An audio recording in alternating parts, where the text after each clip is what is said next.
Thomas Edison! Was it Nikola Tesla? Step up, you'll be shocked when I spit and start static. I'll rip your style and add it to my long list of patents. While you were busy digging ditches and burning bridges, I'm pumping out inventions, stacking riches. So go back to your pigeons. You're a geek, plagued by OCD. You never had sex, but you sure got screwed by me. I crushed you, Tesla. There's just no putting it gently. I don't alternate my flow. I diss you directly. I see a universe of infinite energy, but no potential for threat from this enemy. So you can call me Tesla, Nikola, impeccably dressed, giving lessons in electrical nemesis. This will be on the test, so confess to your thefts and let the whole world know what the Serbian did for the Wizard of Menlo. History is getting rewritten and I have read your best invention was a way to steal cred. The truth hurts, you're broke and washed up. Don't give a smidgen about your visions. If they can't make a buck, I conduct business. Understood, things you never could. So dope that I even make New Jersey look good. I'm on the record, I invented. You got duped there, I said it. Now bet you $50,000 that you'll never forget it. Without me, here's a taste of what this battle would be. No lights, no camera, no sound. See?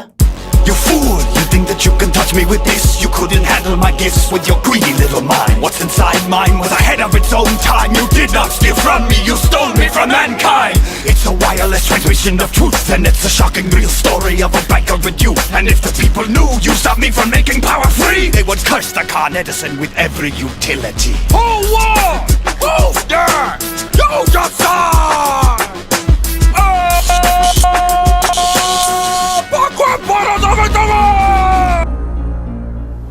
Nikola Tesla was a true visionary, far ahead of his contemporaries in the field of scientific development, and astonished the world by demonstrating the wonders of alternating current electricity at the World Columbian Exposition in Chicago in 1893.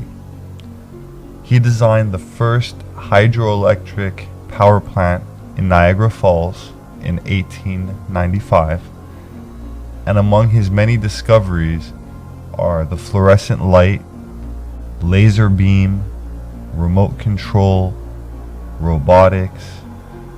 Tesla is the father of the radio and registered over 700 patents worldwide.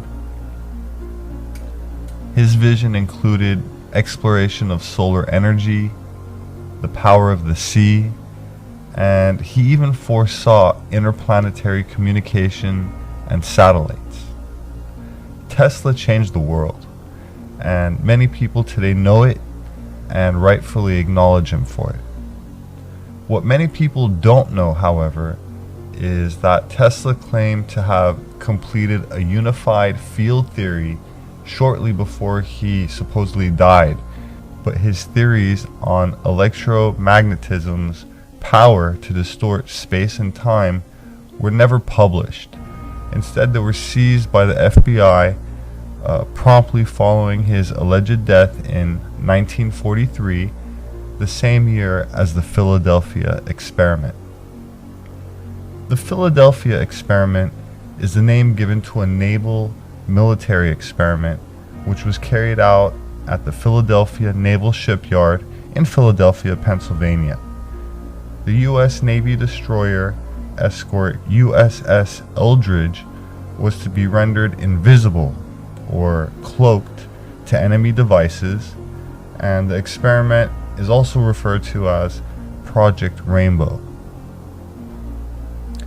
The theory postulates the interrelated nature of the forces that compromise electromagnetic radiation and gravity, and through a special application of the theory, it was thought possible with specialized equipment and sufficient energy to actually bend light around an object in such a way as to render it essentially invisible to observers.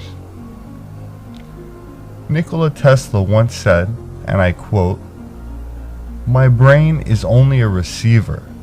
In the universe, there is a core from which we obtain knowledge, strength, and inspiration.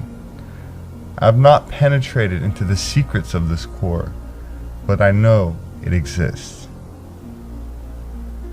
Manly P. Hall was an author and mystic, perhaps most famous for his work, the secret teachings of all ages, an encyclopedic outline of Masonic, Hermetic, Kabbalistic, and Rosicrucian symbolical philosophy, published in 1928. Himself an honorary 33rd degree Freemason, Hall once said, and I quote, "When the Mason learns that the key is the proper application of the dynamo of living power, he has learned the mystery of the craft. The seething energies of Lucifer are in his hands." The book Morals and Dogma, authored by Albert Pike, is mandatory reading for all Masons of certain degrees, and on page 321, Pike says the following: "Lucifer, the light bearer, strange and mysterious name to give to the spirit of darkness. Lucifer, the son of the morning. Is it he who bears the light? Doubt it not."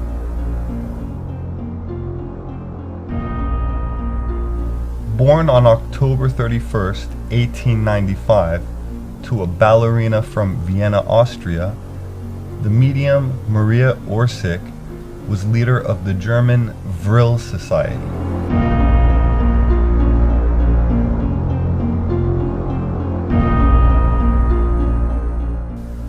Dedicated to the study and practice of metaphysics and the occult, the Vril maidens did not cut their hair. They claimed that their long strands helped facilitate contact with beings from beyond and helped harness what they called Vril.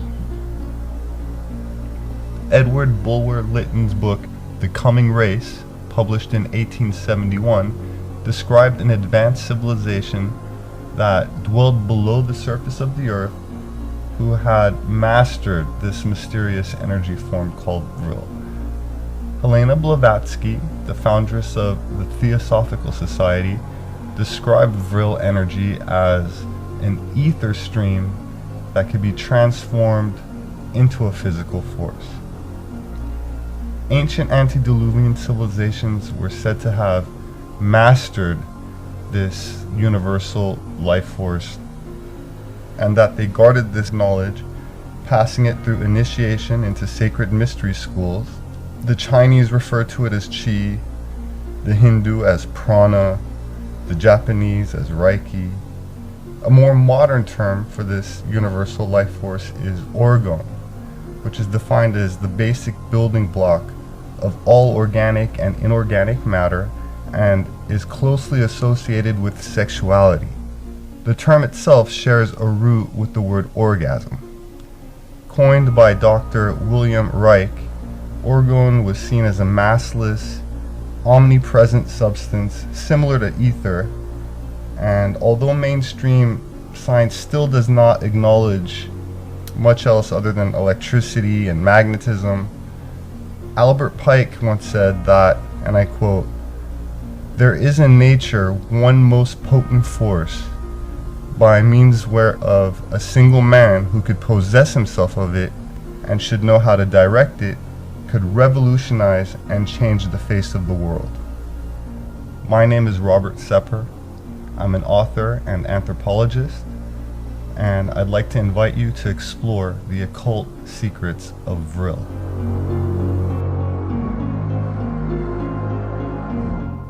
Dr. Hermann Oberth, who pioneered a rocket design for the German Reich and later for the American manned space launches, once cryptically stated, and I quote, "We cannot take credit for our record advancement in certain scientific fields alone. We have been helped." When asked by whom, he replied, and again I quote, "The people of other worlds." Werner von Braun was a famous German aerospace engineer and spacecraft architect credited with inventing the V-2 rocket for Nazi Germany and the Saturn V for the United States. He echoed similar knowledge of a Nordic-looking extraterrestrial influence when he stated in 1959, and I quote, "We find ourselves faced by powers which are far stronger than hitherto assumed, and whose base is at present unknown to us. More I cannot say at present. We are now engaged in entering into closer contact with those powers, and within 6 or 9 months' time, it may be possible to speak with more precision on the matter. Just who were the people of other worlds that both of these esteemed German scientists spoke of so nonchalantly? The medium Maria Orsic was leader of the German Vril Society. In pre-World War II Germany, the Sisters of Vril conducted research into psychic phenomenon, advanced propulsion technology, and this included saucer-shaped aircraft, or UFOs, as they're still called by the media 70 years later. The Vril Society, whose members included some who would later become notable members of the Nazi Party, believed that many ancient civilizations owed their origins to refugees from Atlantis. They advanced the idea of a subterranean civilization ruled by an ancient parent race who had mastered technology called Vril, and this breakaway civilization was said to have survived antediluvian cataclysms which ended the Ice Age, and they continue to thrive below the surface of the earth. While it is widely accepted that the Nazis were defeated with Germany's formal surrender in 1945, this is only partly true. The Nazi elite were able to covertly develop craft that were far in advance of anything possessed by the Allies and establish a secret subterranean base in Antarctica, New Schwabenland. New Swabia, or New Schwabenland in German, is an area of Antarctica called Queen Maud Land. It was explored by numerous German Antarctic expeditions, and one in the late 1930s reportedly discovered ice-free areas with warm freshwater lakes and signs of growing vegetation right there in the middle of the barren ice. The Nazi Party proceeded to covertly build a massive secret subterranean base in the large hollow caverns which have naturally formed deep under the Antarctic ice. They continually shipped men, resources, material to the South Pole throughout the war years, and in 1943 the German Navy Grand Admiral Karl Donitz stated that the German submarine fleet is proud of having built for the Führer in another part of the world a Shangri-La, an impregnable fortress. The media is largely controlled by the Rothschild banking dynasty, as everyone knows, and for the most part they promoted a false narrative concerning the events of World War II. Hitler's body was never recovered, and that's why after the Allies claimed unconditional victory, U.S. Secretary of Defense James Forrestal sent a military force known as Operation High Jump to invade Antarctica. And this included Admiral Nimitz, Admiral Cruson, and Admiral Byrd.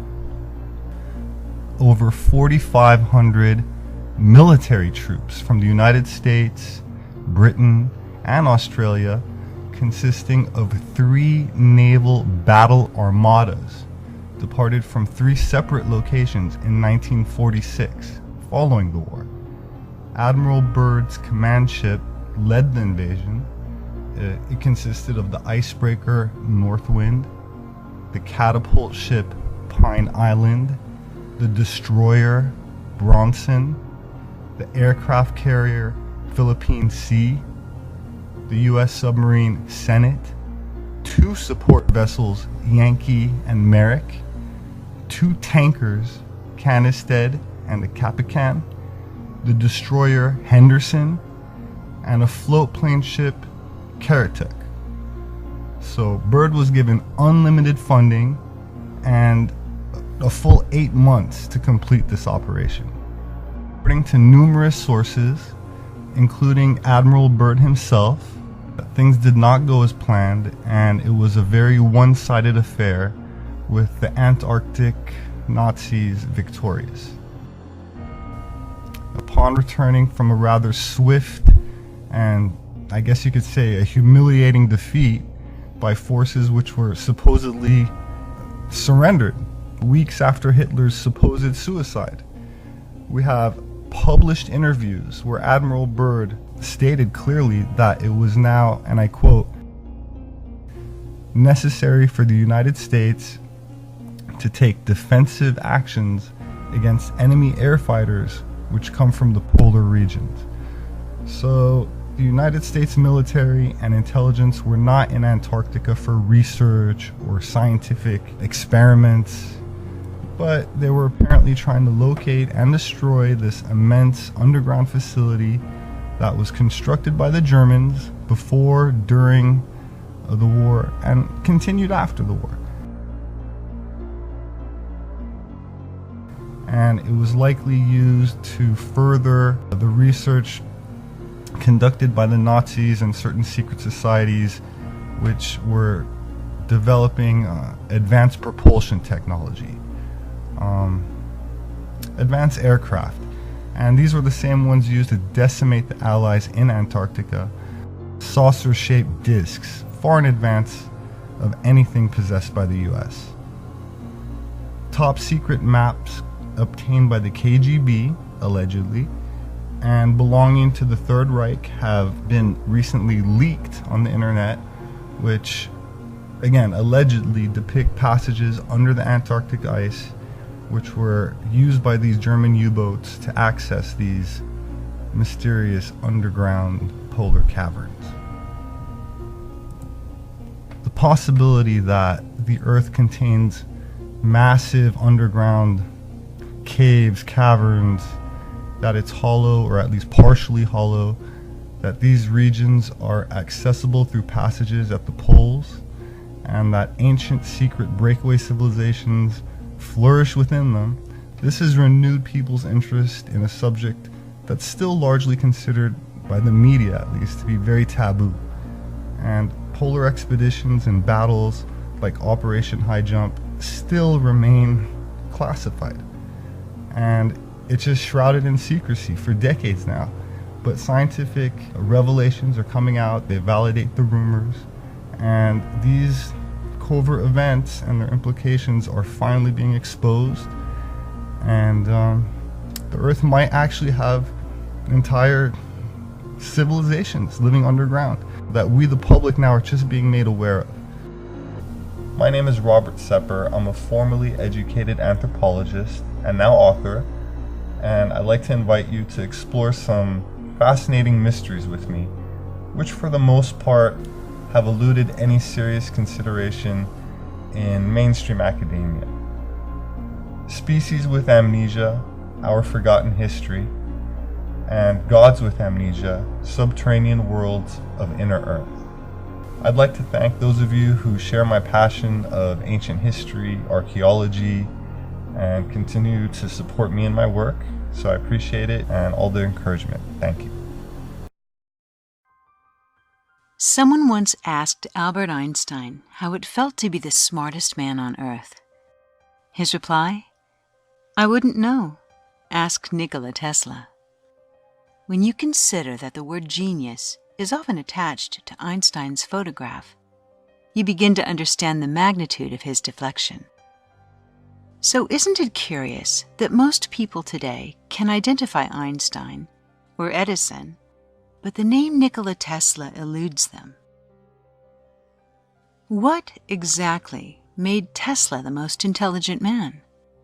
And if his influence was so great, why has his relevance, and particularly his altruistic consciousness, been edged out of history? Tesla was not just an intelligent and prolific inventor. He was one of the most dedicated and persevering humanitarians of all time. Despite his personality flaws, Tesla was a scientific and spiritual savant, driven by singleness of purpose, to harness the forces of nature in the service of mankind, to achieve an ultimate goal, which was to abolish war. However, to the rich and powerful seeking to maintain the status quo, these selfless words were the indication of a dangerous man. While other men became billionaires through the application of his ideas, Tesla often faced very unjust circumstances and unexplainable hardships. He died in a hotel room, penniless and alone.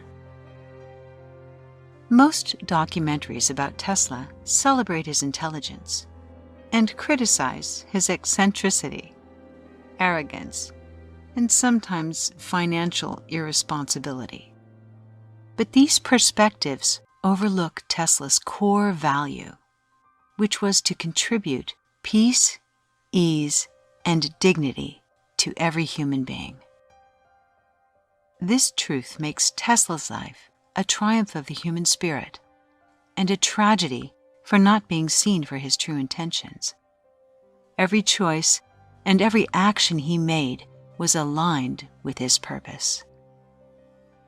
Join the universe inside you, create a new reality, and discover how Nikola Tesla's altruism served as a northern star throughout his life, how it threatened the rich and powerful, and how it defines him as the world's most influential, unrecognized, and selfless genius.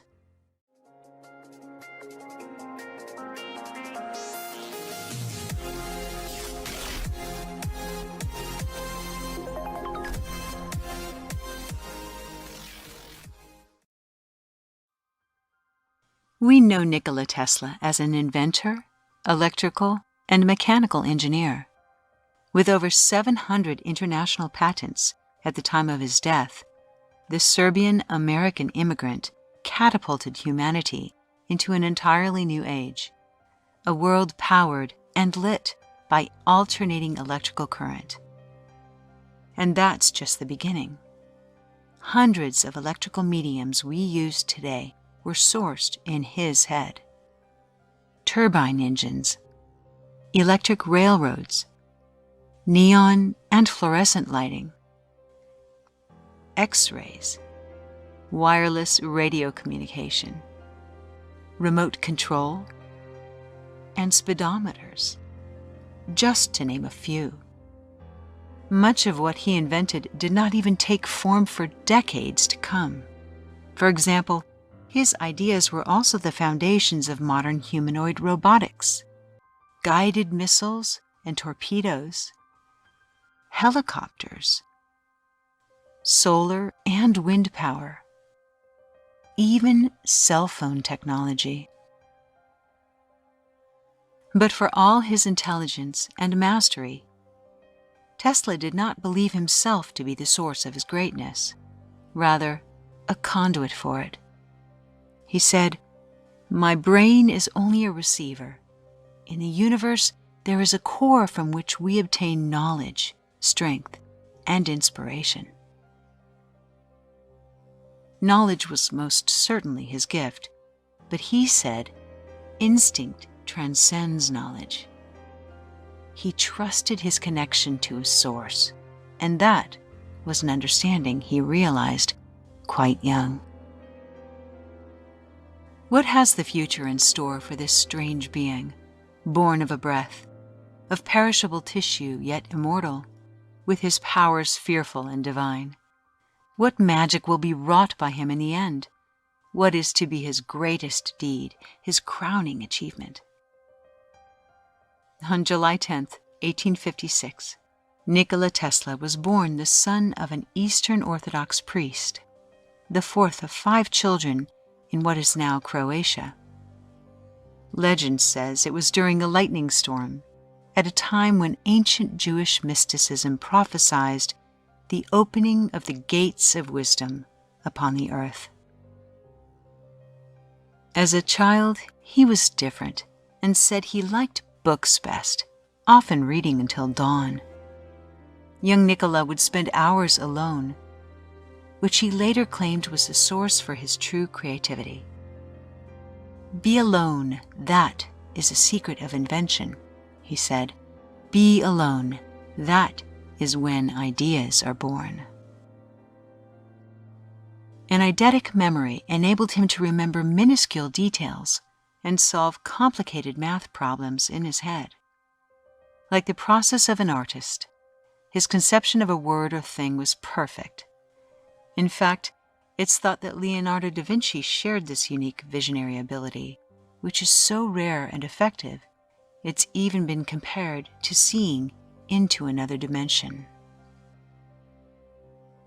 In my boyhood, I suffered from a peculiar affliction due to the appearance of images, often accompanied by strong flashes of light, which marred the sight of real objects and interfered with my thoughts and action. They were pictures of things and scenes which I had really seen, never of those imagined. When a word was spoken to me, the image of the object it designated would present itself vividly to my vision, and sometimes I was quite unable to distinguish whether what I saw was tangible or not. This caused me great discomfort and anxiety. Though at first fearful of this gift, these holographic images later became the key to his creative process.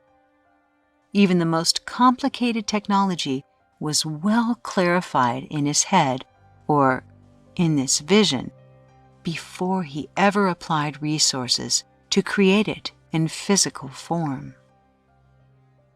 When he was 17, under the pressure of his father, he prepared for a life in seminary and became gravely ill with cholera. When his father finally consented to send him to the best technological school instead, Tesla later said, a heavy weight had lifted from his mind, adding, "I came to life like Lazarus, to the utter amazement of everybody." Of his close calls with death, he also later said, "I feel convinced that my preservation was not altogether accidental, but was indeed the work of divine power." His calling superseded his frailty, and even saw him through these dark times. Tesla was capable of seeing how modern life, with its distraction and survival mode, prevented people from understanding who they really are. His pain had transformed into strength, allowing him to understand the power residing within. From childhood, I was compelled to concentrate attention upon myself.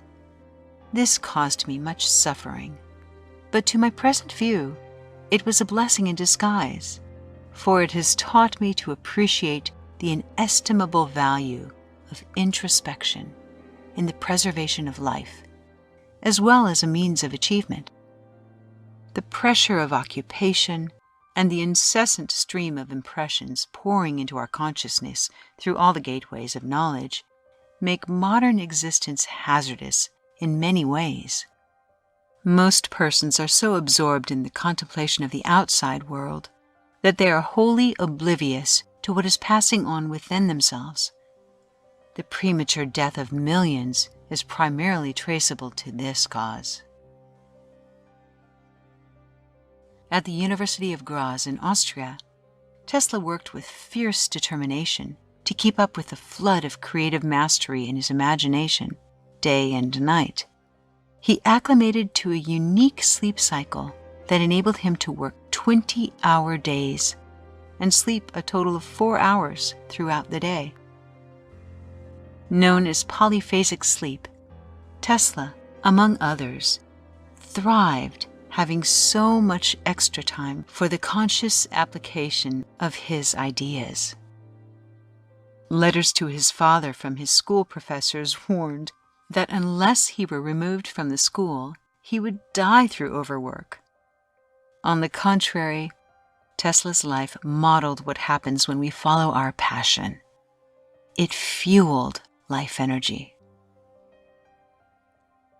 I am credited with being one of the hardest workers, and perhaps I am, if thought is the equivalent of labor, for I've devoted to it almost all my waking hours. But if work is interpreted to be a definite performance in a specified time according to a rigid rule, then I may be the worst of idlers. Every effort under compulsion demands a sacrifice of life energy. I never paid such a price. On the contrary, I have thrived on my thoughts. Feeling restricted in the studies which distracted him from his true course, Tesla lost his high regard for school and called it pedantic, narrow-grooved school teaching, which made an aspiring student a galley slave. Tesla abandoned school to focus on inventing an improved model for the distribution of electricity. After 2 years of contemplation and experimentation, he envisioned the alternating current electrical model. Eager to develop it, he decided to take it to his hero, Thomas Edison, in hopes that he would be mentored. And he emigrated to the USA when he was 28, arriving with only 4 cents, a pocket of poems, and a letter of recommendation. The development of Edison's direct current model was underway in the States. However, when Tesla landed a job working for Edison's power company, his brilliant innovation was disregarded. Instead, Tesla was hired to improve Edison's generators. 6 months in, the goals were achieved, but a dismissive comment by Edison himself regarding pay caused Tesla great insult, and, disgusted, he resigned. But Tesla quickly learned the hardship of immigrants in the USA, as he spent a whole year digging ditches for Edison's DC cables. He said, "My high education in various branches of science, mechanics, and literature seemed to me like a mockery." His first business deal with his own patents left him swindled by dishonest men. But Tesla was not a man to be broken by cruel conditions. The scientific man does not aim at an immediate result. He does not expect that his advanced ideas will be readily taken up. His work is like that of the planter, for the future. His duty is to lay the foundation for those who are to come, and point the way. He lives and labors and hopes. After 2 painful years, with the help of investors, he finally opened a lab and passionately began his work. I do not think there is any thrill that can go through the human heart like that felt by the inventor as he sees some creation of the brain unfolding to success. Such emotions make a man forget food, sleep, friends, love, everything. His first 22 patents were the most valuable creations since the invention of the telephone. When George Westinghouse entered the picture, Tesla finally had the means to commercialize his model of alternating current. Meanwhile, Edison's system was becoming more popular. But power through direct current would lose potency as it traveled, so it required power plants every mile, and even then, it barely lighted bulbs. In Tesla's alternating current system, however, since the electricity was easily regenerated along the way, it was not only less costly, it produced far more power for light and additional electric devices. When Westinghouse was hit, however, with financial pressures, Tesla, in his eagerness to better humanity, and likely grateful to the one man who had believed in him, tore up the contract that he'd made with Westinghouse that would have secured commission on his future earnings. Perhaps no statement conveys Tesla's true intentions more than this. Money does not represent such a value as men have placed upon it. All my money has been invested into experiments with which I've made new discoveries, enabling mankind to have a little easier life. Unfortunately, this decision would cost him dearly when he needed the financial support later in his life. Though he's been criticized as being irresponsible, reckless, and impulsive for this decision, the truth about Tesla could not be any clearer. Serving humanity trumped fortune and fame. Tesla had an undying faith, and he saw the absolute perfection of a divine hand in every cause and effect. A single ray of light from a distant star falling upon the eye of a tyrant in bygone times may have altered the course of his life, may have changed the destiny of nations, may have transformed the surface of the globe. So intricate, so inconceivably complex are the processes in nature. The forces are in perfect balance, and hence the energy of a single thought may determine the motion of a universe.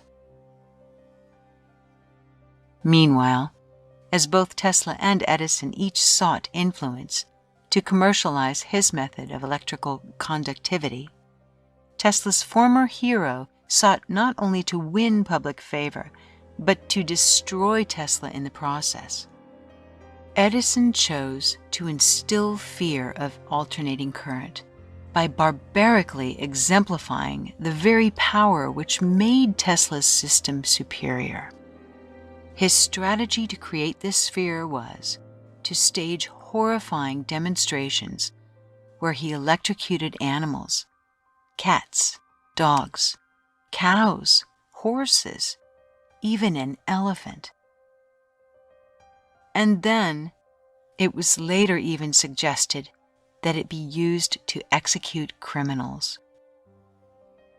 As people watched in horror, the manipulation succeeded when no one challenged the perpetrators for their abusive, violent actions.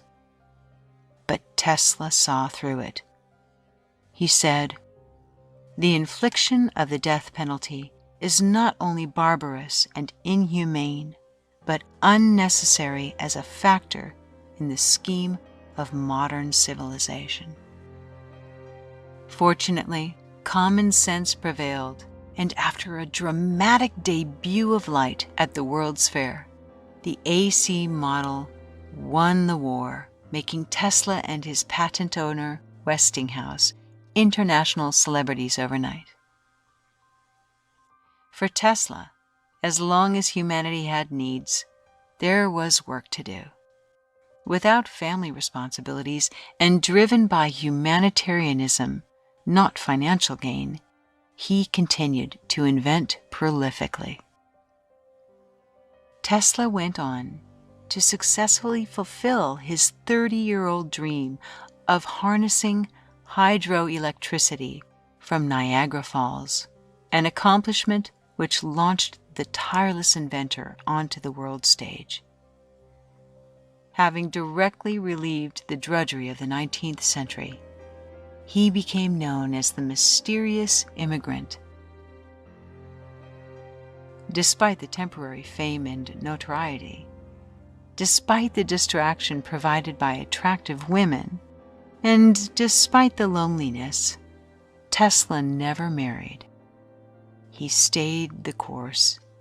His love was service through creation. For the next few decades, Tesla's life was full of extraordinary and unique successes as he experimented with high-frequency electricity.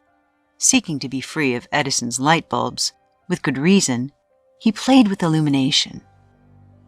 Understanding that light is electricity vibrating at ultra-high frequency, he built a Tesla coil which enabled high frequency and high voltage and put on a great show for visitors to his lab.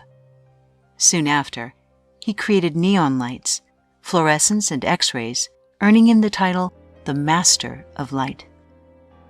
But these discoveries paled in 1890 when he illuminated a lamp wirelessly, having transmitted energy through the air. This was the beginning of Tesla's lifelong obsession, the wireless transmission of energy, not for his own glory, but because, according to him, it was the most desirable means of establishing universal peace.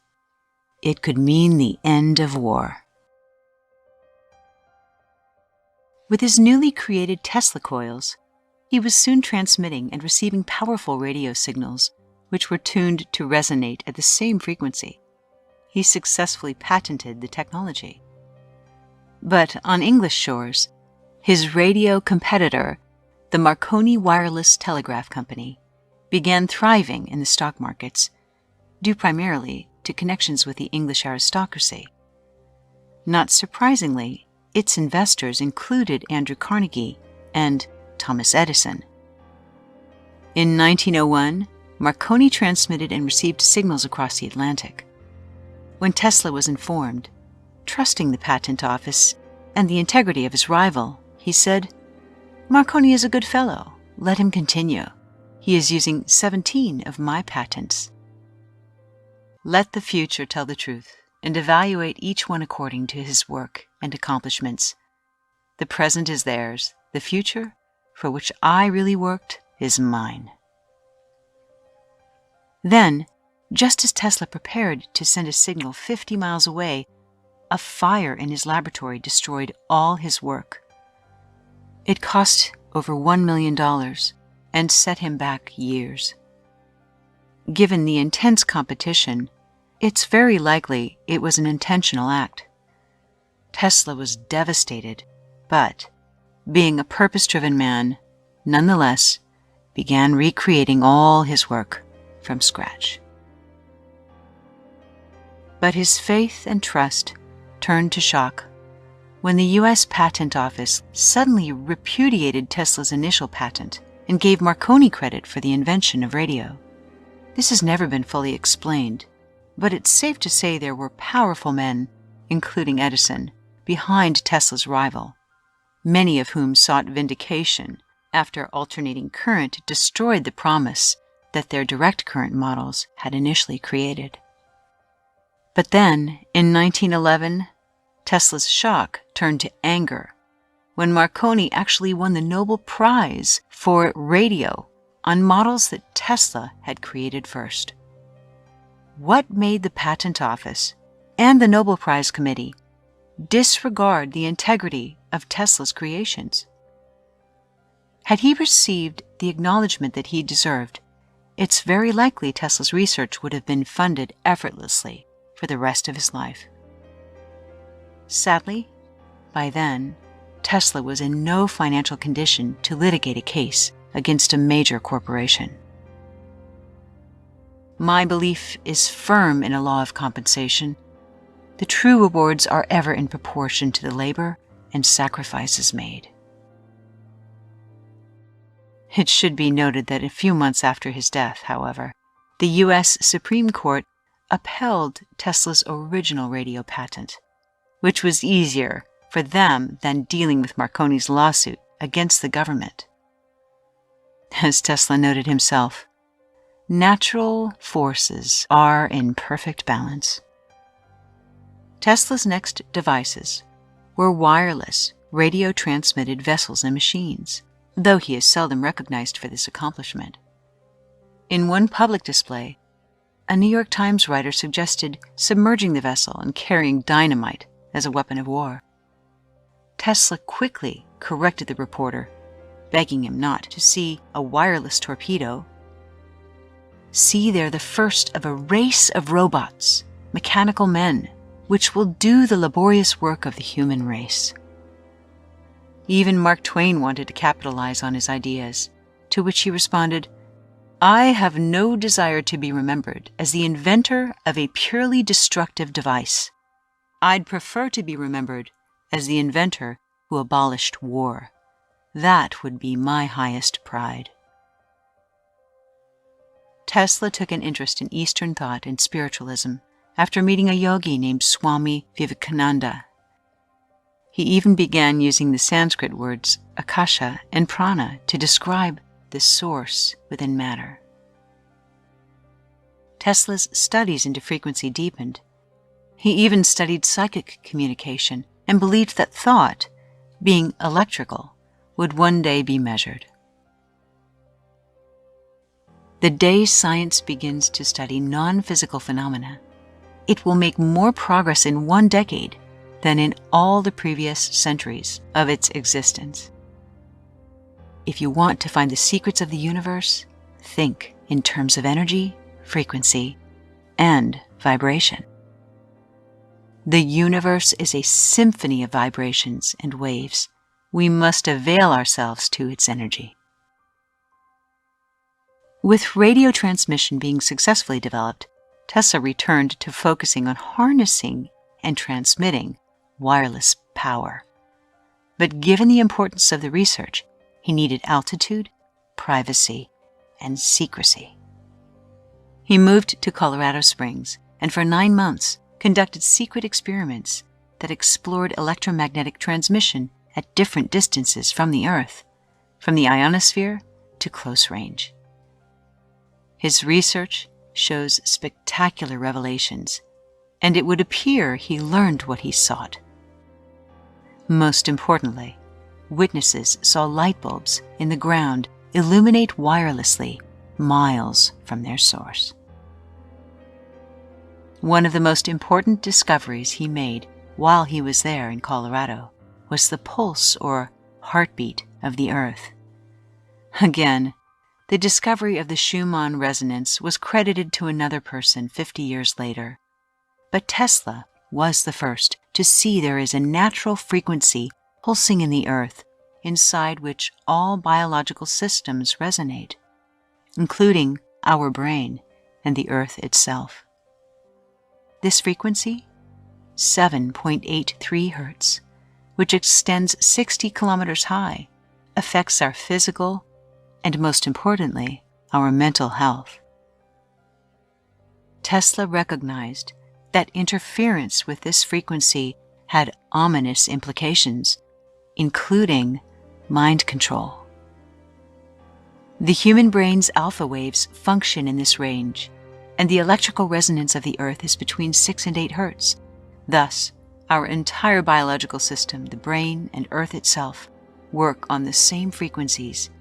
If we can control that resonant system electronically, we can directly control the entire mental system of humankind.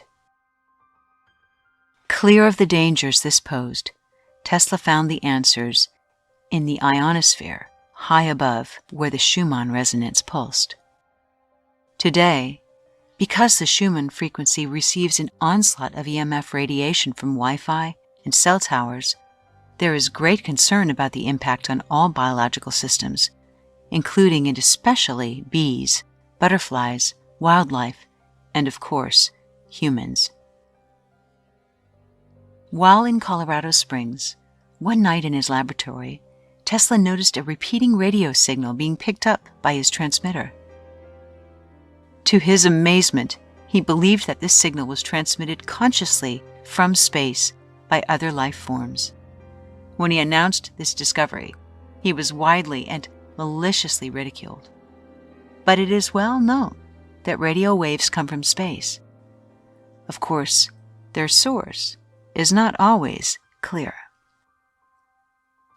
That we can send a message to a planet is certain. That we can get an answer is probable. Man is not the only being in the infinite gifted with a mind. Unfortunately, the assault by the press was the beginning of a new era of public relations for Tesla. People cast doubt on their former hero. Unwavering, he continued to work on his vision for humankind. You may think me a dreamer, and very far gone if I should tell you what I really hope for. But I can tell you that I look forward with absolute confidence to sending messages through the earth without any wires. I have also great hopes of transmitting electric force in the same way, without waste. He returned to New York City fully confident he could accomplish his ultimate goal. He simply needed the funds to create it. Perhaps the most important project of Tesla's career were his final efforts to harness and transmit wireless energy from Wardenclyffe Towers in Long Island, New York. His passion and clarity renewed by the research in Colorado, Tesla received $150,000 from J.P. Morgan to build what Morgan thought was a radio tower, and what he believed would earn millions in broadcasting. But Tesla was not interested in earning millions or in radio.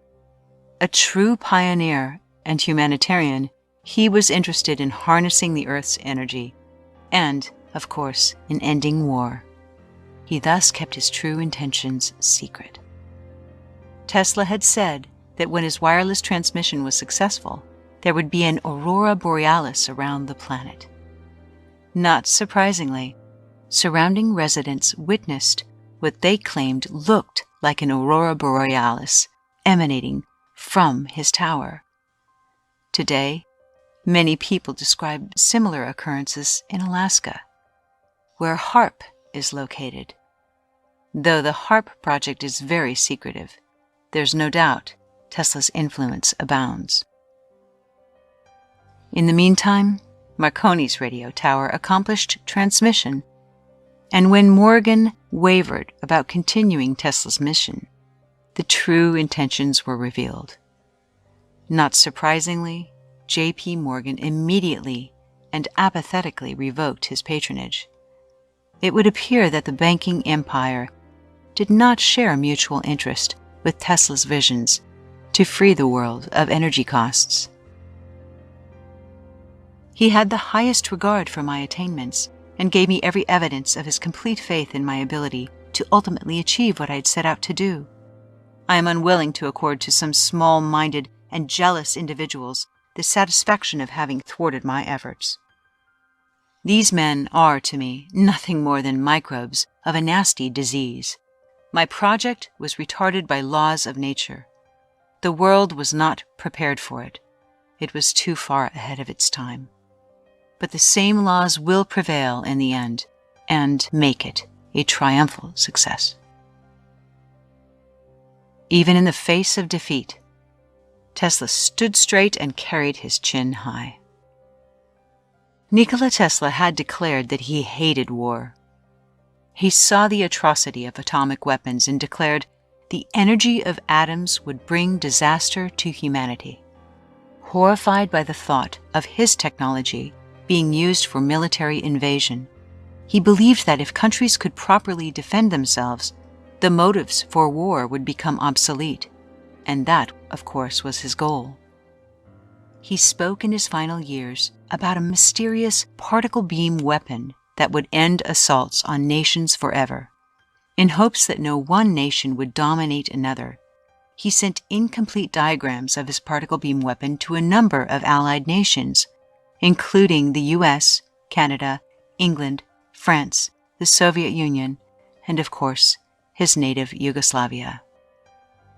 With this strategy, the 6 allies would have to cooperate in order to employ the technology.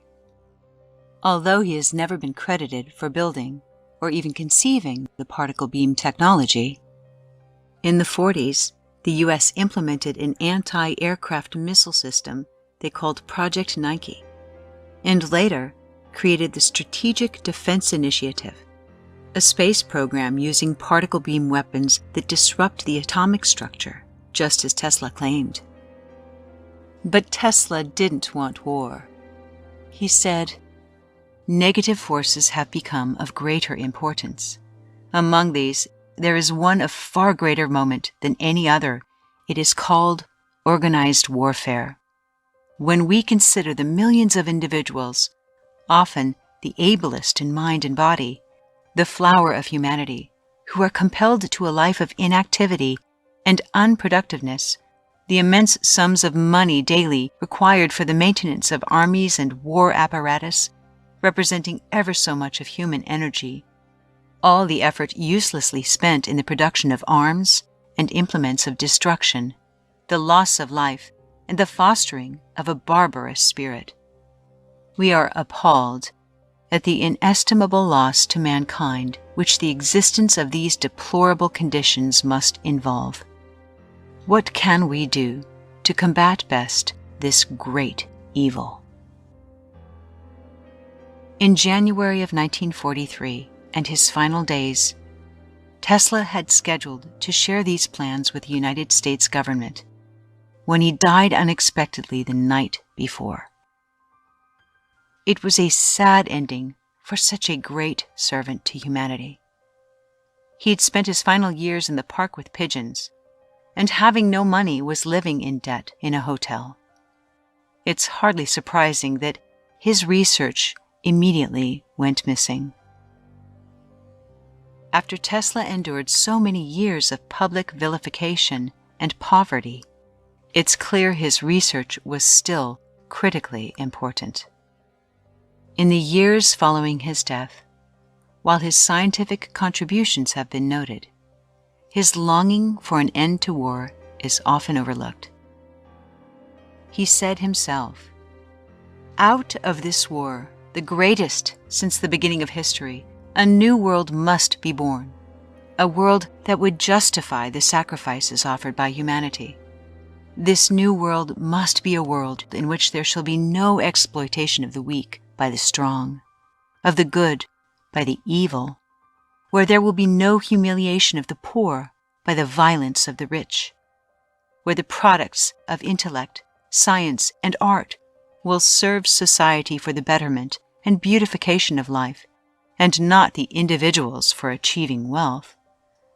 This new world shall not be a world of the downtrodden and humiliated, but of free men and free nations, equal in dignity and respect for man." To the rich and powerful of that time, and indeed of any era, who seek to maintain the status quo, these selfless words are the utterances of a dangerous man. Nikola Tesla was not perfect. He had crippling phobias about germs, distrust in women, and he most certainly held obsessions with numbers, choosing only to stay in hotel rooms with the numbers 3, 6, and 9. He lacked social etiquette, and when it came to perceiving from the point of view of others, including his patrons, he sometimes made arrogant remarks about his own historical significance, which they certainly didn't appreciate, even when it was clearly true. He also expressed uncompassionate beliefs about eugenics, namely that criminals and the mentally ill should be sterilized. While indeed shocking, sterilization was simply a strategy to end suffering. Tesla understood the interconnection of all people, and even empathetically experienced their pain. When we speak of man, we have a conception of humanity as a whole, and before applying scientific methods to the investigation of his movement, we must accept this as a physical fact. But can anyone doubt today that all the millions of individuals and all the innumerable types and characters constitute an entity, a unit? Though free to think and act, we are held together, like the stars in the firmament, with ties inseparable. These ties cannot be seen, but we can feel them. I cut myself in the finger and it pains me. This finger is a part of me. I see a friend hurt, and it hurts me too. My friend and I are one. And now I see stricken down an enemy, a lump of matter which, of all the lumps of matter in the universe, I care least for, and it still grieves me. Does this not prove that each of us is only part of a whole? Clearly, Nikola Tesla saw the interconnection and interdependence of all humanity. Keeping this in mind, it's easier to understand his strategies, albeit controversial, as a means to end suffering. It's curious that we know so little of the man who contributed so much to science and technology. But it's even more mysterious when you discover the magnitude of the mind and heart from whence it came. Nikola Tesla was a visionary whose primary purpose was to harness the forces of nature in service to humanity. While many people profited immensely from his contributions, his life was nonetheless fraught with resistance at every turn. Tesla recognized that of all resistances, the one that retards human movement most is ignorance, what Buddha called the greatest evil in the world. He also recognized that it's paradoxical yet true to say that the more we know, the more ignorant we become in the absolute sense, for it's only through enlightenment that we become conscious of our limitations. Finally, in reflection of his own achievements and failings, Nikola Tesla said, "All that was great in the past was ridiculed, condemned, combated, suppressed, only to emerge all the more powerfully, all the more triumphantly from the struggle." Tesla was a man who wanted to serve humanity by making their lives easier and certainly less expensive. And in this process, he challenged powerful economic structures. What would our lives look like had Tesla not been thwarted from his plan? Had he succeeded with his research and experimentation to create free wireless energy? Would everyone, everywhere, have an easier and more economical life? And most of all, would there still be need for war? Tesla recognized the world was not ready for his ideas, but he never ceased to hope that a young man might one day help us all, one dangerous young man who claimed nonetheless, "There is something within me that might be illusion, as it is often case with young, delighted people. But if I would be fortunate to achieve some of my ideals, it would be on behalf of the whole of humanity. If those hopes would become fulfilled, the most exciting thought would be that it is a deed of a Serb." Thank you for watching. If you're inspired by Tesla's story, you may enjoy wearing one of these Tesla t-shirts.